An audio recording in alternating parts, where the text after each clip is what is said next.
Dengue का डंक इंतजामिया को तिगनी का नाच नचाने लगा। मुल्क भर में डेंगू मुतासरीन की तादाद 70,000 से जायद हो गई। भेरा में भी 19 केसेस रिपोर्ट हुए। भेरा में डेंगू की सूरत हाल की बात करें तो रवा साल 19 मरीजों में डेंगू वायरस की तस्दीक हुई है। मजीद जानते हैं अपने नुमाइंदे नवीद जावेद से। जी बताइएगा।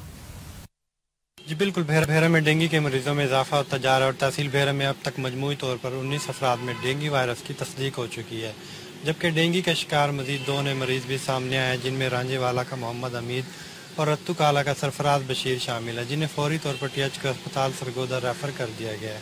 और इस तरह तहसील भेरा में डेंगू से मुतासर अफराद की तादाद 19 हो चुकी है। तहसील भेरा में डेंगू लार्वा की अफजाइश के मजीद 2 मकामात हॉट स्पॉट की भी निशानदेही हुई है, जिसके बाद मजमूई तौर पर टोटल 26 मकामात से डेंगू लार्वा मिलने की तस्दीक हो चुकी है। डेंगू लार्वा मिलने के बाद इन मकामात पर महकमे सेहत की टीमों ने स्प्रे करना शुरू कर दिया है। असिस्टेंट कमिश्नर भेरावासी का अब्बास हाल से हमारी बात हुई तो उनका कहना था कि अब तक डेंगू वायरस से मुतासरा तमाम अफराद में ज़्यादातर अफराद बसिलसिला रोजगार रावलपिंडी इस्लामाबाद में मुकीम है और वहीं से डेंगू वायरस का शुरू हुए हैं। नवीद जावेद, बहुत शुक्रिया आपका।